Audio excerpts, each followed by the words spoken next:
자, 210페이지 이제 개발행위 허가 절차입니다. 자, 여러분 돈이 있으면 자, 예, 땅을 살 겁니다. 예, 돈 되는 땅이 무슨 땅일까요? 어떤 땅을 살까요? 돈이 있으면 예, 용도 지역 중에 돈 되는 땅은 계획관리지역입니다. 자, 계획관리지역. 계획관리지역의 땅을 사세요. 무슨 땅 살까요? 농지 살까요? 아니면 임야 살까요? 예, 농지 사셔야 돼. 임야는 왜요? 임야가 싼데, 아니 임야 싼데요. 예, 싼데 싸지만 임야 같은 경우는 이 개발행위가 힘들어요. 대지 작업이 힘들어요. 기준이 엄격해서. 그래서 농지 같은 경우는 개발행위가 쉽습니다. 그래서 농지 사요. 자, 농지 사가지고 뭐 하려고요? 농사 지으려고요? 예, 계획관리지 농지 사가지고 농사 짓는다 그런 생각하지 마시고 농사 지으려면 농림지역의 땅을 사서 농사 지세요. 자, 계획관리지역에 농지를 샀다. 그러면 여기다가 대지 작업 해야죠. 대지 작업. 대지 작업 하죠. 대지 작업해서 계획관리지역은 전원주택도 지을 수 있고 용도지역이 그리고 공장 같은 것도 지을 수 있고 그러니까. 근데요. 이런 주택이나 공장 이런 거 들어서려면 건축 가능한 땅이 있어야 들어설 거 아니에요. 자, 그러면 농지를 대지로 만들려면 뭐 해야겠어요? 그냥 놔두면 대지 되는 거 아니죠? 토목공사 해야 될 거 아니에요. 자, 그걸 뭐라고 그래요? 형질변경. 형질변경 해야겠죠? 왜 형질변경? 이거 할 때 어떻게 하라고요? 허가받아서 하라는 이야기죠. 개발행위 허가받아서 합니다. 그래서 이제 개발행위를 할 때 여러분이 개발행위 허가 신청서 제출할 거예요. 자, 요건 뒤에서 이제 좀 이따 볼 거예요. 개발행 허가 신청서하고 또 뭐 또 같이 첨부해서 이렇게 제출해요. 그러면 개발행위 허가 신청서 제출하면 개발행위 허가해 주겠죠. 자, 의사 표시해 줄 거 아니에요. 누가 아까 허가권자라고 그랬어요? 개발행위 허가권자는 누구? 개발행위를 하는 사람, 여러분을 개발행위자라고 하겠죠. 개발행위자가 누구한테 허가 받으라고 그랬어요? 우리의 6명한테 받으라고 그랬죠. 6명이 누구예요? 특별시장, 광역시장, 특자, 특도, 시장수, 관할구역장한테 받아요. 인천시에서는 인천시장이 허가권자입니다. 자, 그러면 이제 여기서 허가라는 의사 표시를 하거나 그리고 불허가라는 의사 표시를 하거나 할 거 아니에요. 그러겠죠? 자, 허가 불허가. 근데 허가 불허가 하는데 기준이 있겠습니까? 허가하고 불허가 하는데 기준이 있을까 없을까? 그죠? 예, 이쁜 사람이 허가 신청하면 허가해주고 안 이쁜 사람이 허가 신청하면 불허가. 그러면 돼요, 안 돼? 안 되죠. 그러면 여기 허가 받을 사람 아무도 없잖아요. 그건 아닙니까? 농담입니다. 농담입니다. 자, 그래서 우리 법에서는 이러이런 허가 기준에 합당하면 허가해 주세요라고 해서 일반적 기준이 5개가 있어요. 자, 그 기준부터 들어갈까요? 자, 오른쪽에 개발행위 허가 기준. 기준에 합당하면 허가하겠습니다. 첫 번째. 용도 지역마다 여기 용도 지역이잖아요. 용도 지역마다 여러분이 이런 형질 변경, 이거 개발행위를 할 수 있는 규모가 다 정해져 있어요. 여러분이 뭐 마음대로 막 여러분이 돈이 아무리 많아도 마음대로 할 수 있는 게 아니라 용도 지역별 개발행위 규모가 적합해야 됩니다. 여기서 개발행위 규모란 형질 변경 면적을 이야기합니다. 자, 그런데 용도 지역별 개발행위 규모가 적합해야 되는데 여기 아직 시험에 안 나왔어요. 안 나왔으니까 꼭 체크해 주세요. 자, 용도 지역별 개발행위 규모가 적합해야 됩니다. 이렇게 적합해야 우리가 할 수 있는 것은 무한대로 할 수 있는 게 아니라 이 미만으로 하는 걸 원칙으로 한다라는 이야기예요. 용도 지역별 개발행위 규모가 적합해야 된다. 자, 그러면 거기에 있는 박스 나와 있죠? 형질변경 면적. 도시지역과 도시지역 외 지역으로 나눠지는데 도시지역 안에는 우리 주상공록이 있다고 그랬죠? 주거지역, 상업지역, 자연녹지, 생산녹지 지역에서는 1만 제곱미터 미만. 1만. 그래서 개발의 규모는 5천, 1만, 3만이거든요. 그래서 요 나오면 시험에 요거 박스형으로 나올 거니까 5천, 1만, 3만. 주거지역, 상업지역, 자연녹지, 생산녹지는 1만 미만. 자, 그러면 이 공업지역은 어떤 지역이에요? 공업지역은 공장 들어서야 되니까 좀 많이 필요하겠잖아요. 그래서 공업지역은 3만 미만. 그리고 도시적 중에 제가 제일 규제가 강한 지역이 어디라고 했어요? 녹지적. 녹지적 중에서도 무슨 녹지적? 보존 녹지적이 제일 규제 강하죠. 그래서 보존 녹지적에서는 여러분이 개발을 할 수 있는 경우는 5천 미만, 5천 미만, 5천 미만. 그리고 도시가 아닌 적, 도시가 아닌 적은 우리 관리농림 자연환경 보전지역이었잖아요. 그죠? 그중에 관리지역과 농림지역은 3만 미만입니다. 근데 아니 왜 관리적 농림지역이 비도시적인데 이렇게 큽니까? 그것은 공장 때문이에요. 공장 때문에. 그래서 공업적, 관리적, 농림지역은 3만 미만. 그리고 대한민국 땅 중에 제일 규제 강한 지역이 어디라고 했어요? 자연환경 보전지역. 자연환경 보전지역은 5천 미만. 도시 안에서 제일 규제 강한 지역 보전녹지.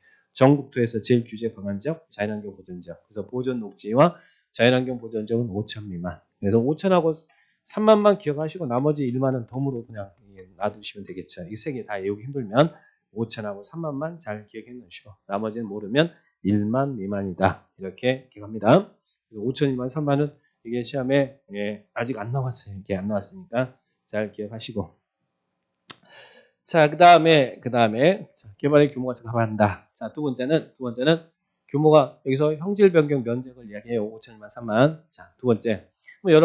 여러분이 계획관리지역에서 땅 사가지고 형질 변경할 때 얼마까지가 허용해 준다는 이야기예요. 계획관리지역에서 이게 형질 변경 규모였잖아요. 얼마예요? 저기 관리지역은 얼마라고? 3만 미만. 관리지역 안에는 계획관리도 있고 보존관리도 생산관리도 있죠. 관리지역은 3만 미만까지 가능합니다. 그래서 3만 이상은 개발행위가 안 돼. 그래서 만약에 3만 이상의 개발을 하려면 우리 앞에서 배웠던 지구 단위 계획구역 지정하고 계획 수립해서 계획에 의해서 개발이 돼야 돼요. 그러니까 여기는 이 지구 단위 계획 수립하지 않고 여러분이 할 수 있는 개발의 규모는 3만 미만까지는 가능하다. 아까 관리적은 3만 미만이잖아요. 허용해 준다. 이렇게 기억하시면 됩니다. 자, 두 번째는 자, 여러분 이런 개발행위는 사적 개발이에요, 공적 개발이에요. 여러분이 땅 사가지고 지금 대지 작업해서 하려고 하는 거잖아요. 그런데 이런 농지가 대지가 되면 수익이 많이 발생해요, 안 해요? 이런 농지 매입하고 농지 보존 부담금 내고 또 개발 비용 들어가고 하더라도 지목이 변경되면요. 지목이 건축 가능한 땅으로 만들어지면 수익률이 30-40% 수익률이 발생해요. 그래서 이 개발 행위를 우리는 부동산 시장의 블루오션이다라고 표현해요. 나중에 그래서 시험 합격하시면 단순히 이런 중개만 신경 쓰지 마시고 이런 개발 행위에 대해서도 많은 관심을 가져주시면 많이 도움이 될 겁니다. 자, 수익률이 30-40%면 굉장히 수익률이 높잖아요. 그죠? 자, 그러면 두 번째. 개발행위, 우리들의 사적 개발인데, 자, 당해 지역이에요. 당해 지역에, 이 계획관리 지역에서 여러분이 지금 하려고 하는데, 개발행위 하려고 하는데, 이 지역에 도시군 관리 계획인 지구 단위 계획이 수립되어 있거나, 자, 지구 단위 계획이 수립됐단 말은 여기에 지구 단위 계획구역이 지정되고 지구 단위 계획이 수립됐다는 이야기죠. 또, 이 지역에 성장관리계획구역이 지정되고 성장관리계획이 수립되어 있으면 그 계획이 수립된 지역에서 이 개발행위는 계획대로 개발행위를 해야 돼요. 계획대로 개발하면 이쁘니까 더 질 수 있도록 완화해주고 그래요. 즉, 지구단위 계획은 뭡니까? 도시군 관리계획이죠. 도시군 관리계획이나 당해 지역의 도시군 관리계획이나 성장관리계획이 수립되어 있는 지역에서 개발행위는 그 계획의 내용에 어긋나면 안 된다라는 얘기죠. 그 말은 무슨 말이에요? 계획대로 개발행위 해야 된다 이 말이죠. 도시군 관리계획 및 성장관리계획의 내용에 어긋나면 안 된다. 뭐 어긋나면 안 된다 이 말을 한문으로 배치되어서는 안 된다. 도시군 관리계획, 성장관리계획의 내용에 어긋나면 안 된다. 배치되면 안 된다. 자, 그 다음에 두 번째. 자, 여기 개발은 사적 개발이라고요? 공적 개발이라고요? 사적 개발이잖아요. 우리들이 사적 개발행위죠. 그러면 사적 개발은 당해 지역의 도시군 계획 사업, 공적 개발에 지장을 주면 안 되죠. 그죠? 당해 지역에 도시군 계획 사업이 잡혀 있으면 도시군 계획 사업에 지장이 없어야 된다. 우리들의 사적 개발은 도시군 계획 사업에 지장이 없어야 돼요. 지장이 없을 거. 그리고 또 네 번째. 개발 행위로 여러분이 이런 개발 행위로 주변 환경이나 경관이 손상되면 되겠어요? 안 되겠어요? 안 되겠죠? 그래서 두 번째 그 둘 끝에 개발행위 주변 환경 경관과 조화를 이루어야 된다. 주변 환경 경관과 조화를 이루어야 된다. 그리고 다섯 번째 개발 행위에 따른 기반 설치, 그에 필요한 용지 확보 계획이 적정해야 됩니다. 그래서 기반 설치, 그에 필요한 용지 확보 계획이 적정해야 된다. 그래서 이런 이 기준에 합당하면 개발행위 허가하고 그렇지 않으면 허가하지 않습니다. 자, 개발행위의 일반적 기준. 그래서 여기를 좀 이렇게 진하게 좀 표시해놨죠. 그래서 개발행위 기준. 그러면 이것을 우리는 경규 배지기 할 거예요. 경규 배지기. 경이 뭡니까? 경관과 조화를 이루어야 되고, 개발행위 규모에 적합해야 된다. 5,001만 3만. 그리고 도시군 관리 계획 및 성장 관리 계획 내용에 배치되면 안 된다. 도시군 계획 사업에 지장이 없어야 된다. 기반 설치, 그에 필요한 용지 확보 계획이 적정해야 된다. 그래서 개발행위 기준, 경규 배지기에 합당하면 허가. 이런 기준이 시험에 나왔어요. 개발행위 허가 기준. 이 기준에 합당하면 허가하고 그렇지 않으면 불허합니다. 자, 개발행위 기준 해보시고, 자, 이번 둘 이상의 용도적에 걸치는 경우 나왔는데요. 자, 여기는 개념만 보세요. 아까 개발행위 규모가 이렇게 있었잖아요. 그죠? 개발행위 규모가 이렇게 있었는데 5,001만 3만 있었죠. 근데 여러분이 이 개발행위를 하려고 하는데 해당 지역이요. 자, 이 지역이 여기는 용도지역이 농림지역이고요. 그리고 여기는 자연환경 보전지역이에요. 땅이 있는데 이쪽은 농림지역이고 여기는 자연환경 보전지역이라는 얘기예요. 그런데 이 개발행위를 하려고 하는데 이 형질 변경하려고 하는데 규모가 이렇게 둘 이상의 지역에 걸쳐서 개발행위를 할 때 이럴 때 이 규모 적용은 어떻게 할 거냐? 개발행위가 둘 이상의 용도지역 등에 걸칠 때 그 개발행위 규모 적용은 원칙은 어떻게 하라고? 원칙은 각각 적용해라. 각각 적용해라. 원칙은 각각 적용해라. 그러면 우리 농림지역에서 개발행위를 할 수 있는 규모가 얼마예요? 농림지역은 아까 얼마예요? 3만 미만이잖아요. 그럼 자연환경 보전지역은 개발의 규모가 5천 미만이죠? 5천 미만. 그럼 이제 어떤 논리가 발생해요? 각각 규모 적용하면 여기는 3만 미만, 여기는 5천 미만이니까 합하면 3만 5천 할 수 있다는 이야기인가요? 뭔가 그게 안 맞잖아요.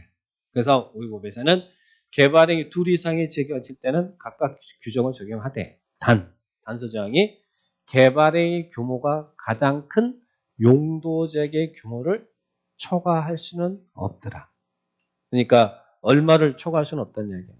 3만을 초과할 수는 없다는 이야기예요. 각각 규모 적용하되 개발의 규모가 가장 큰 용도지역의 규모를 초과해서는 안 돼요. 3만 5천을 할 수 있는 게 아니라 3만을 넘어서는 안 된다. 이렇게 이해합니다. 근데 이 문제하고 자 오른쪽 날개 기출 지문이 어떤 차이가 있는지 봐봐요. 방금 전에 이제 개발의 규모 둘 이상 거칠 때 이야기했죠?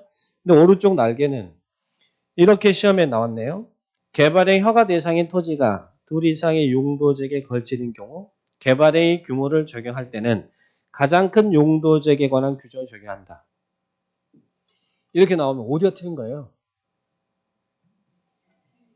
이거하고 이 문장하고 개발의 규모가 둘 이상의 지역에 걸칠 때 각각 적용하되 다만 개발의 규모가 가장 큰 용도지역의 규모를 초과해서는 안 된다고. 뭔 차이가 있어요?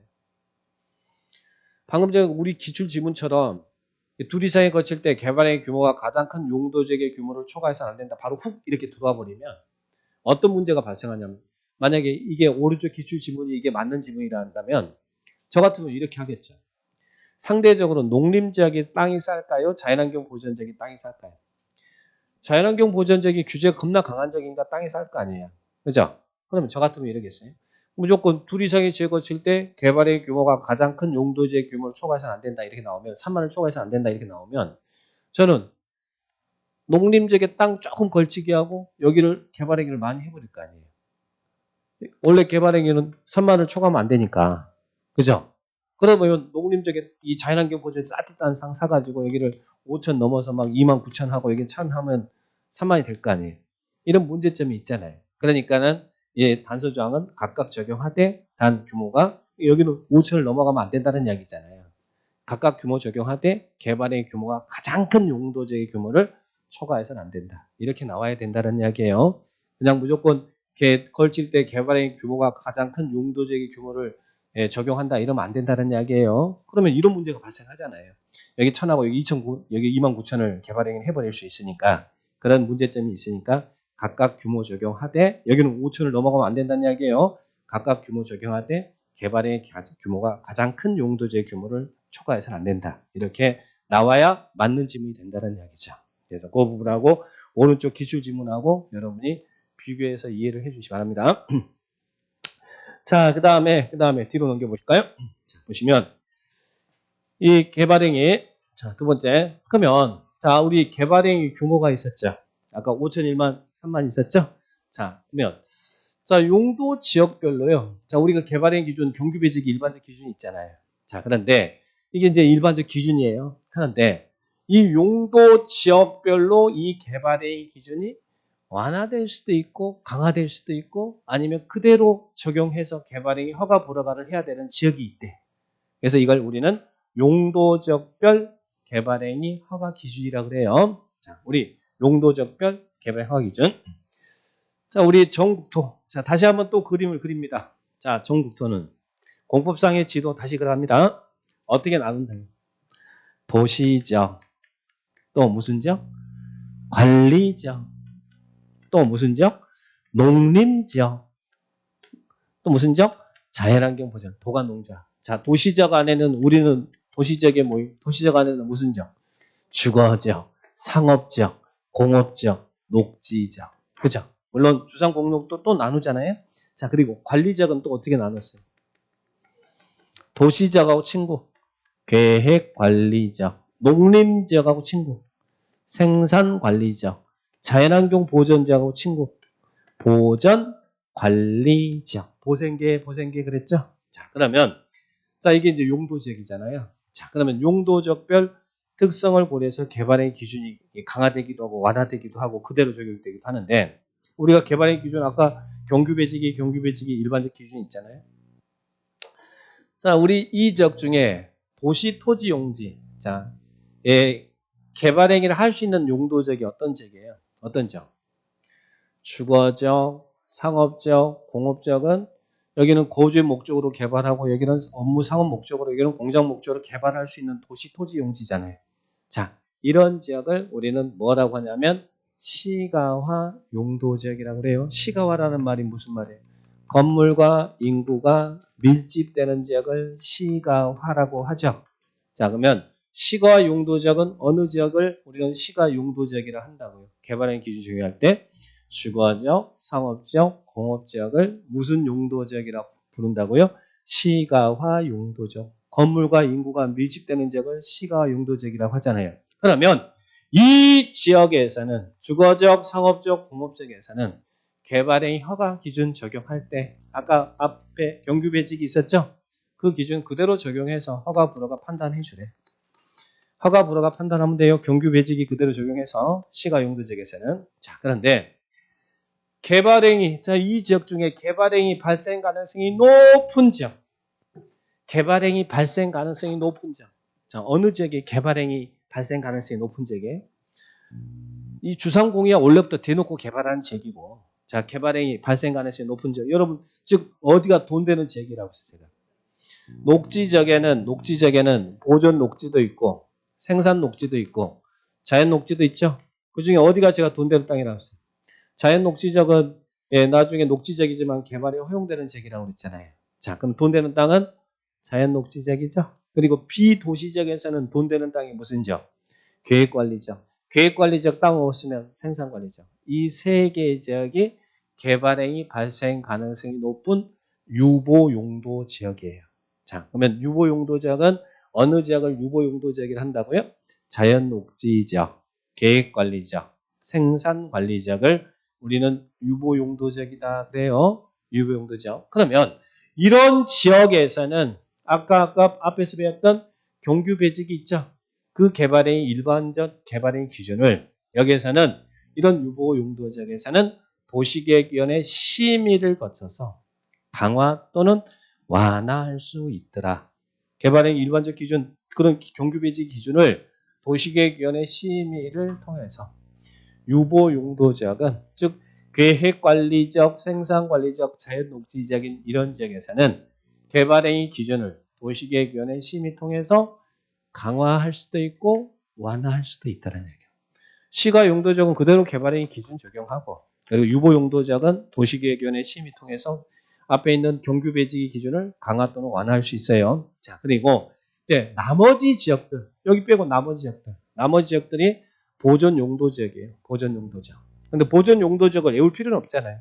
시가용도지역하고 유보용도지역만 기억하고 나머지는 다 보존용도지역이다. 그러면 보존용도지역은 이 나머지 지역들이 보존용도지역인데 그런 지역은 우리 경규배직이 있었잖아요. 그 기준을 일반적 기준을 도시계획위원회 심의 통해서 뭐 할 수 있다는 얘기.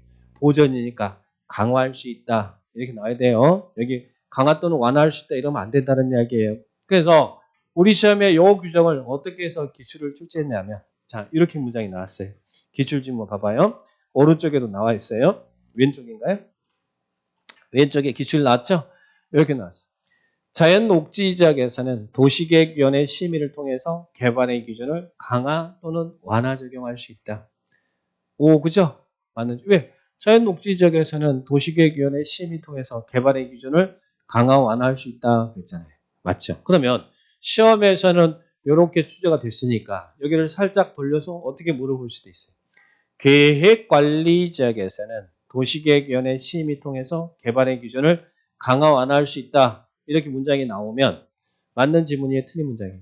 맞는 지문이잖아요. 유보용도지역은 도시계획위원회 심의 통해서 개발의 기준을 강화 완화할 수 있으니까 시험에는 이렇게 출제됐지만 여기를 계획관리지역 나와도 맞고 생산관리지역 나와도 맞다는 이야기예요. 즉 유보용도지역은 앞에 있는 개발의 기준을 심의를 통해서 그 기준을 강화 완화할 수 있어요. 자, 그래서 이렇게 시험 지문이 나왔다. 이렇게 이해하시면 됩니다. 자, 그래서 개발행위 기준, 경규 배지기 일반적 기준 봐고 그 기준을 용도 지역별로 강화할 수도 있고 그대로 적용할 수도 있고 또 강화 또는 완화할 수도 있더라. 자, 그래서 이런 용도 지역별 개발행위 허가 기준 여러분들 좀 구분해서 정리해봤고요. 자, 그러면 이제 개발행위 절차 이제 들어가 봅니다. 자, 아까 여러분이 이제 앞에 살짝 보세요. 자, 앞에 살짝 볼까요? 자, 거기 210페이지로 다시 이제 원점으로 갑니다. 요거 여러분이 개발행위를 할 때는 개발행위 허가 신청서 제출합니다. 그냥 하는 게 아니고 개발행위 허가 신청서 있다고 그랬잖아요. 근데요, 이 허가 신청서만 달랑 제출하면 안 되고, 자, 이 개발행위에 따른 기반 시설 설치나 그에 필요한 용지 확보나 위해 방지나 환경 오염 방지나 적용 경관 등의 계획서도 함께 첨부해야 됩니다. 개발행위 신청서만 제출하는 게 아니라 그에 따른 계획서도 함께 제출해요. 함께 제출합니다. 누가?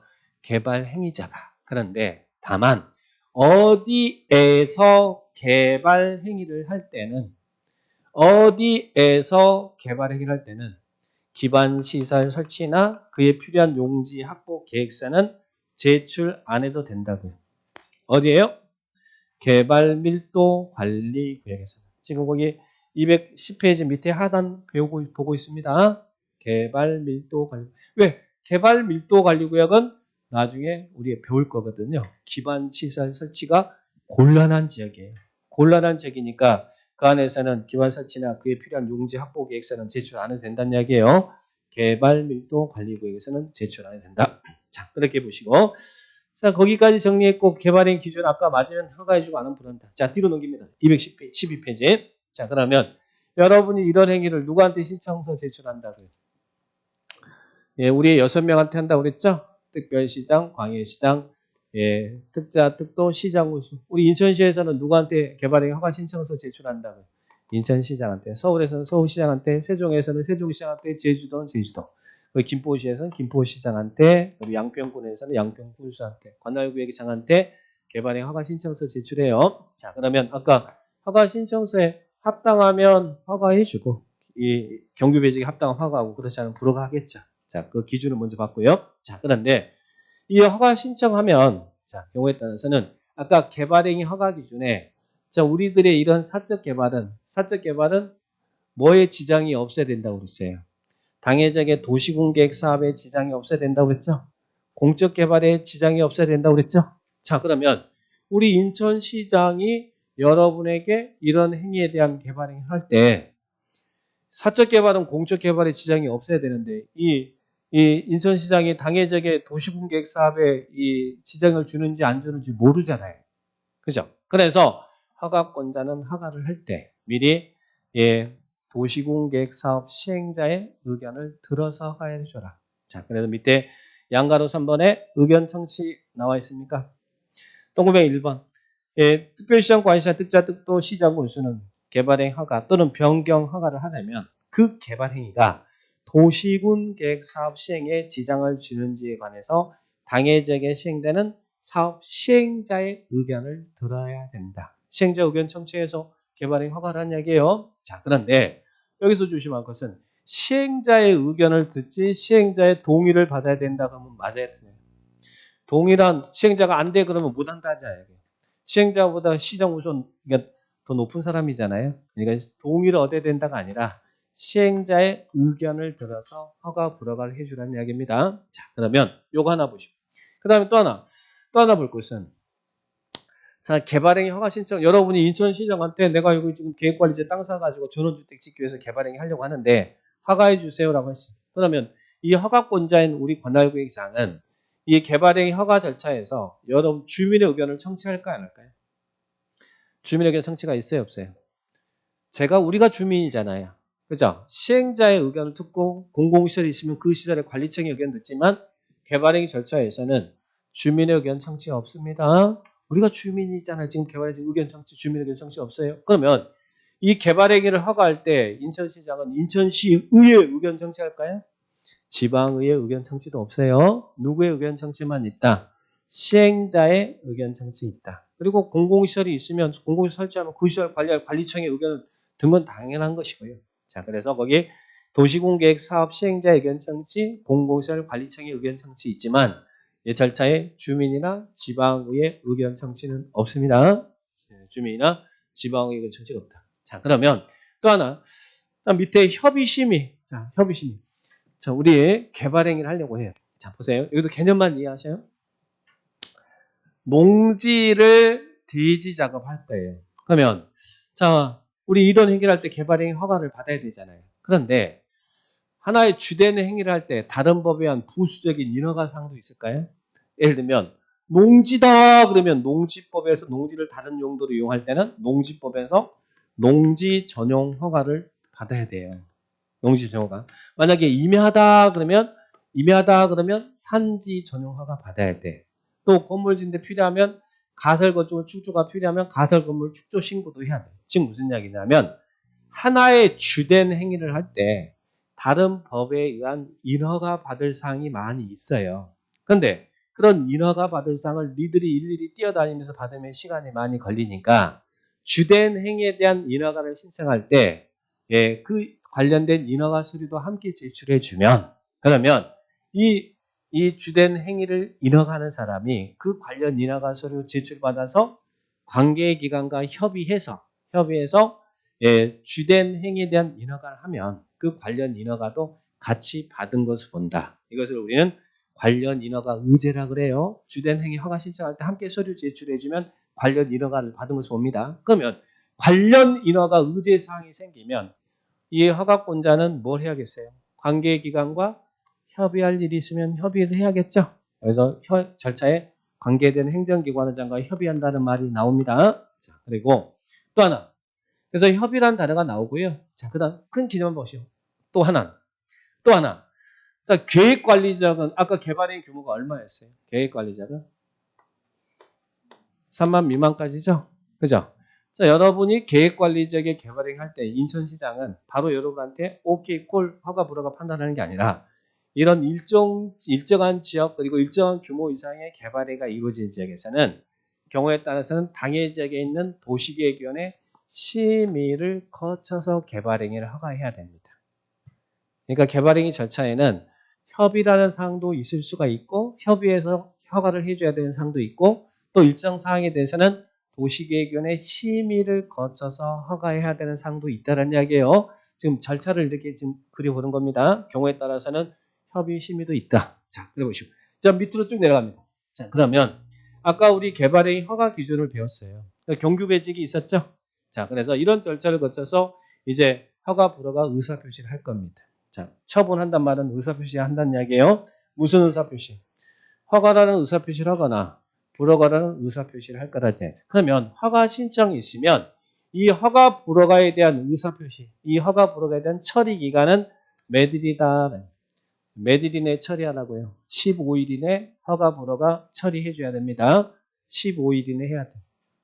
15일에. 그래서 실제 개발의 허가 신청서에는요, 처리 기간이 15일이라고 써져 있어요.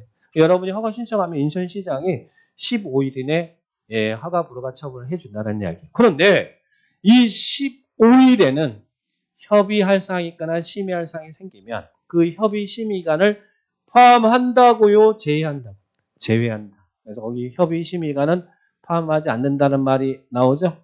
협의 심의 사항이 있으면 그건 15일 이내 처리가 될 수 없어요. 그래서 그런 건 빼고 허가 불허가 합니다. 자, 해보시고 그러면 이런 허가 불허가는 의사표시는 어떻게 해야겠어요?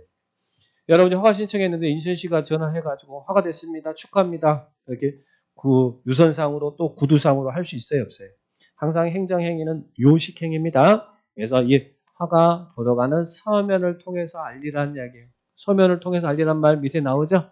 또는 국토이용정보체계를 통해서 알려야 된다. 그래서 서면을 통해서 허가 불허가 처분을 해줘야 된다는 이야기예요. 자, 그런 내용들 체크하시기 바라고요. 자, 15일 그리고 협의 심의 기간 제외한다는 것이고, 그 다음 뒤로 넘어가요. 이럴 수도 있을까? 여러분에게 개발행위 허가를 하면서 인천시가 개발행위 허가하면서 우리 인천시는 인천시장이 할 거 아니에요? 자, 이 조건을 붙여서 개발행위 허가를 할 수도 있을까요? 조건부 허가도 가능할까요? 그래서 우리 법에서는 개발행위에 따른 기반시설 설치, 그에 필요한 용지 확보, 위해 방지, 환경 오염 방지, 적용 경관 등의 조치를 조건으로 허가할 수도 있다는 얘기예요. 뭐 할 수도 있다고요? 조건부 허가도 가능하다. 제목만 알아도 뭐 충분히 이해할 수 있죠. 그런데 인천시가 여러분에게 이런 조건을 붙이고자 할 때는 미리 누구의 의견을 들어라. 개발행위를 신청한 자의 의견을 청취해야 됩니다. 이 경우 조건을 붙일 때는 뭐 해야 된다고요? 신청자의 의견을 들어야 된다. 신청한 자의 의견을 들어야 된다. 이렇게 기억합니다. 왼쪽 기출지문에 조건을 붙이는 건 허용되지 않는다는 말 나왔죠? 조건부 허가도 가능합니다. 그리고 이번에 조건을 붙일 때는 신청한 자의 의견을 들어야 된다. 그런 내용도 나와 있습니까? 자, 그 다음 또 하나. 또 인천시가 여러분에게 조건을 붙여서 이렇게 개발행위 허가를 해줄 수도 있지만 또 뭐 할 수도 있을까요? 돈을 애치하게 하고 야, 너 믿으면 안 되는데 좀 너 믿음 주게 돈 좀 애치하고 해 라고 할 수 있을까요? 그 돈을 애치하는 걸 뭐라고 그래요? 이행보증금을 애치하게 하고 개발행위 허가를 할 수도 있어요. 개발행위에 따른 기반 설치, 그에 필요한 용지 확보, 이해 방지, 환경 오염 방지, 적용 경관 등의 의무 이행을 담보하기 위해서 돈을 애치하게 하고 개발행위 허가를 할 수도 있습니다. 이행보증금 애치하게 할 수 있다. 그래서 오른쪽 밑에 왼쪽에 이행보증금 애치 있죠? 자, 그러면 어떨 때 이행보증금을 애치하게 할 수 있느냐? 요건 작년에 감정평가사 시험에 나왔어요. 이행보증금이. 자, 이행보증금 예치사유 박스에 5가지가 있죠. 자, 박스에 5가지. 자, 첫 번째는 이 굴착이 있네. 굴착으로 인해서 주민에게 피해를 줄 우려가 있으면 이행보증금을 예치하게 할 수 있다. 굴착의 굴, 동글뱅이. 왼쪽에 요점장이 잘 되어 있으니까 참고하셔도 되고, 굴착, 굴. 자, 그 다음 두 번째는 비탈면에 적용할 필요가 있습니다. 비탈면에 적용할 필요가 있다. 이행보증금 예치하게 할 수 있어요. 자, 그리고 토석의 발파로 인해서 발파로 인해서 주민에게 피해를 줄 우려가 있으면 이행보증금 예치하게 할 수 있어요. 또 토속을 운반한 차량 통행으로 인해서 차량 통행으로 인해서 주민에게 피해를 줄 우려가 있으면 이행보증금 예치하게 할 수 있어요. 또 기반시설 설치가 필요하면 이행보증금을 예치하게 할 수 있어요. 기반 설치의 자, 그러면 이행보증금을 예치하는 사유, 거기에 있는 동글뱅이 쳤던 부분을 순서대로 읽으니까 이행보증금 예치 사유는 굴비 발척이 이행보증금 H 사유는 뭐라고요? 굴비 발차기. 굴비 발차기. 나중에 물어보면 헷갈려가지고 조기 발차기 그러고 있어요. 조기 아니고 굴비예요. 굴비. 굴비 발차기. 이행보증금 H 사유. 자, 그렇게 기억하시기 바랍니다. 자, 그런데 누구는 H 안 해도 될까요? 자, 우리 인천시가 여러분한테 개발에 허가를 할 때는 이행보증금 H하게 하는데 LH한테 야, 너도 보증금 H해 그러면 LH가 뭐라 그러겠어요? 왜 그러세요? 같은 편 아니에요? 이럴 거 아니야. 즉 보증금은 공공사업자는 H할 필요가 없습니다. 지자체 등 공공사업자는 밑에 박스. 그러니까 보증이나 동의는 민간에게만 해당되는 거예요. 그래서 지자체 등이 시행하는 개발행위는 보증금을 H할 필요가 없다. 즉 공공사업자는 이행보증금 H하지 않는다. 그죠? 공공사업자는 H하지 않는다. 그렇게 기억나시고 왼쪽에도 기술주문 보이네요. 자, 그러면 이행보증금 H 금액은 얼마입니까? 자, 오른쪽에 H 금액은 포인트만 잡으세요. 총 공사비의 몇 퍼센트 이내요? 20% 이내. 올해 간평 시험에서는 총 공사비 20%를 초과한다로 초과가 아니라 20% 이내에서 20% 이내에서 보증금을 H하게 할 수 있어요. 자, 그 부분만 좀 주시고. 그럼 이행 보증금을 H하는 방법은 어떻게 됩니까? 공사비 20% 이내에서 보증금 H하게 할 수 있잖아요. 그죠? H 방법은 현금이죠. 그런데 반드시 현금으로만 해야 될까요? 보증서로 가름할 수 있나요? 맨 끝에 보니까 이행 보증서로 가름할 수 있다. 그래서 현금 또는 보증서 이렇게 기억하시고. 그러면 보증금이라는 것은 여러분 돌려주는 거잖아요. 돌려주는 거죠. 보증금은 돌려주는 거잖아요. 그러면 언제 보증금을 반환하라고요? 준공검사를 받았다. 그러면 준공검사 받았다는 말은 의무 이행을 다 했으니까 준공검사 해줬을 거 아니에요. 준공검사 후 즉시 반환합니다. 왜 즉시 반환합니까? 한 1년 뒤에 반환하면 안 됩니까? 뭐 이자는 어떻게 해주려고? 그러니까 이자 기산 문제 때문에 준공검사 후 즉시 반환을 하도록 하고 있어요. 자, 그래서 이런 이행보증금에 대한 내용도 꼭 체크하시고. 그래서 개발의 절차에 조건부 허가도 할 수 있다. 그죠? 이행보증금을 예치하게 하고 개발의 허가를 할 수 있다. 그래서 조건부 허가와 이행보증금에 관련된 사항들 체크합니다. 자, 보시고. 그 다음에 8번. 허가상 위반 실효치. 자, 여러분이 개발행위 허가할 때는 아까 토건을 적분하면 형을 받는 그 행위를 할 때는 허가 받아야 돼요? 아니면 허가 안 받고 해도 돼요? 허가 받아야 되죠? 허가 안 받고 그냥 하면 어떻게 돼요? 산 깎아가지고 또 아름다운 궁전 만들었어. 허가 안 받고. 형질 변경 허가 안 받고 막 그 설치하고 막 난리 쳐버렸어요. 그럼 어떻게 해야 돼요? 다시 원상 회복해야 돼요. 다시 쓰레기산 만들었어. 다시 원상 회복해야 돼요. 자, 그래서 개발행위 위반 조치. 자, 거기에 대한 허가상 위반 시. 자, 여기는 원상 회복 의무가 있다. 다시 돈 더 들어갑니다, 여러분. 허가 안 받고 하면. 그러면 안 하고 어떻게 합니까? 행정 뒤집행이에요. 뒤집행하고 비용 강제 징수합니다. 자, 그런데 거기서 끝나느냐? 개발행위 허가 없이, 이건 뒤에서 나오는 거예요. 개발행위 허가 없이 행위라면요, 형사처벌 받아요. 제가 개발행위가 부동산 시장의 블루오션이라고 그랬잖아요. 그죠? 허가 안 받고 했다. 그러면 다시 원상 회복뿐만 아니라 형사처벌 가야죠. 3년 3천입니다. 3, 4만 처벌이 기다립니다. 허가 없이 행위라면 3년 3천, 오른쪽 날개에다가 3년 3천 이렇게 살짝 써주시면 되겠죠.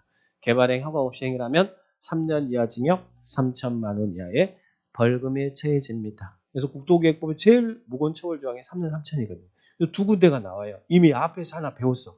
어디에서 허가 없이 하면 3년 이하 징역 3천만 원 이하 벌금인가요? 도시군 관리계획에서 나왔어요. 어디에서 허가 없이 행위라면 센 놈이 있었잖아요. 용도 구역인데 그중에 우리 국토계획법에서 직접 규정 두고 있는 거. 시가조정구역에서 허가 없이 행위라면 3년 3천이었죠? 시가조정구역에서 허가 없이 행위라면 3년 3천. 개발행위 허가 규정 위반하고 허가 없이 하면 3년 3천. 그래서 국토계획법에 3년 3천은 두 군데가 나와요. 개발행위 허가 없이 개발행위를 한 자, 시가조정구역에서 허가 없이 행위를 한 자. 그것들은 3년 3천입니다. 자, 이렇게 체크합니다.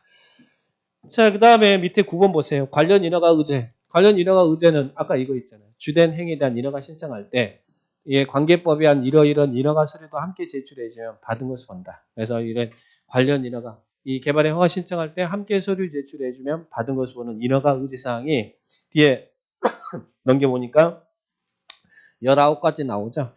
외울까요? 안 외울까요? 외울까요? 네. 외우면 어떻게 될까요? 예, 떨어집니다. 떨어져요. 자, 그러니까 외우지 마시고. 예. 항상 효과 그러면 관련 인허가 의제 그 정도만 기억하면 돼요. 항상 주된 행위에 대한 인허가 신청할 때 다른 법에 의한 인허가 서류도 함께 제출해주면 받은 것을 본다. 그래서 효과 나오면 관련 인허가 의제 행정 절차와 관서 요청해서 예, 함께 서류 제출해주면 받은 것을 봅니다. 자, 그 정도 보시고 자 오른쪽 갑니다. 오른쪽에 11번. 여기는 예, 이번에도 나왔어요. 자, 우리 개발행위를 할 때 아까 몇 가지가 개발행위였어요. 도시군계획사업에 의하지 않고 여러분이 무슨 행위를 할 때는 행위 전에 미리 허가를 받으라고 했어요. 토건을 적분하면 형을 받는다. 그래서 6가지 있었죠. 건축물 건축, 공작물 설치, 형질 변경, 토속 재치, 분할, 적치. 6가지죠. 자, 그러면 6가지 행위에 대해서 허가를 받았잖아요. 자, 그러면 그 개발행위를 마쳤으면 뭐 해야 될까? 개발행위를 마쳤으면 예, 준공검사를 받아야 돼요. 준공검사를 받아야 돼요. 자, 그런데 준공검사를 받는데 준공검사 대상은 4가지라는 이야기예요. 4가지. 뭐에 대해서는 마치면 준공검사 받으라고요. 허가 대상은 6가지인데 그 개발행위를 마치면 준공검사를 받을 대상은 6가지가 아니라 4가지라는 이야기예요. 4가지. 토지의 물리적 힘이 가해진 행위가 준공검사를 받아야 될 거 아니에요. 그러면 토지의 물리적 힘이 가해진 행위가 뭐예요? 건축물 건축, 공작물 설치, 토지 형질 변경, 토석 채취. 요 행위를 마치면 준공검사를 받습니다. 그런데 무엇은 준공검사 대상이 아니에요. 토지 분할 행위를 마치면 준공검사 받나요? 정말 분할이 땅을 정말 쪼개는 거예요? 분할한단 말이 땅을 쪼갠단 말이에요? 쪼개가지고 막 거기서 막 마징가 제트가 나오고 로봇 태권브이가 나오고 아톰이 나오고 막 그래요? 그래요 안 그래요? 아, 아톰을 몰라요? 로봇 태권브이를 몰라? 요즘 젊은 친구들은 모른다던데? 아나요? 알구나. 자, 그 공부상 나눈다는 이야기잖아요. 나눈다. 그죠? 토지에 물리적 힘이 가해진 거 아니잖아요. 그러니까 분할은 준공검사 대상이 아닙니다. 그리고 또 적치가 뭐예요? 쓰레기사. 적치는 준공검사 대상이 아닙니다. 근데 자꾸 이것도 준공검사 받으라고 시험에 내요. 자, 거기에 있는 오른쪽에 올해 33회 나왔잖아요. 거기 오른쪽 날개 보니까요. 분할에 대해서 개발행위 허가를 받은 자는 개발행위 마치면 관할 행정청이 준공검사 받는다. 뭐가 분할이 뭔데 준공검사를 받냐고. 그죠? 그런 질문들. 그리고 분할과 적치는 준공검사 대상이 아니다. 자, 그러면 다시 거기서 하나만 더 주의해. 저 건축물 건축할 때는 개발행위 허가를 받았잖아요. 마쳤으면 준공검사 받아야 안 받아요?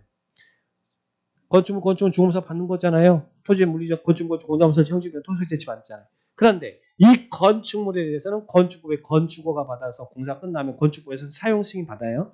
그래서 이 사용 승인을 받았다면, 다만 건축법에 의해서 사용 승인을 받았다면 이 법에 의한 준공검사는 받은 것으로 본다.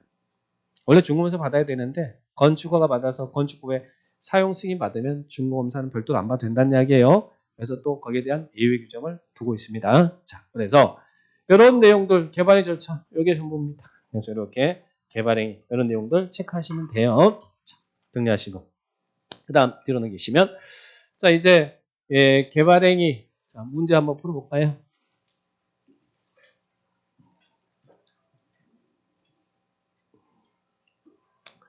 좀 어려울 수도 있는데 개발행위 허가에 관한 설명입니다. 틀린 것은 1번 도시 및 주거환경 정비법에 따른 재개발 사업에 의해서 건축물을 건축하는 경우에는 허가를 필요로 하지 않는다. O입니까? X입니까? 재개발 사업에 의한 건축은 개발행위 허가 안 받아도 되는데 O예요? X예요? 자, 이것은 O입니다. 왜? 재개발 사업은 무슨 사업이에요? 정비 사업이잖아요. 그러면 정비 사업은 무슨 사업이에요? 도시군 계획 사업이잖아요. 아까 도시군 계획 사업에 의한 행위는 허가 대상 아니라고 했잖아요.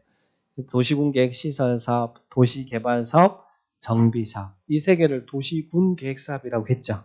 도시군계획사업은 시행자가 사업에 대해서 인가받아서 하니까 허가 안 받아도 돼요. 도시군계획사업에 의한 개발행위는 허가 대상이 아닙니다. 그러니까 도시군계획사업에 의한 개발행위 허가 대상이 아니니까 허가 안 받아도 된다는 이야기. 맞는 지문이에요.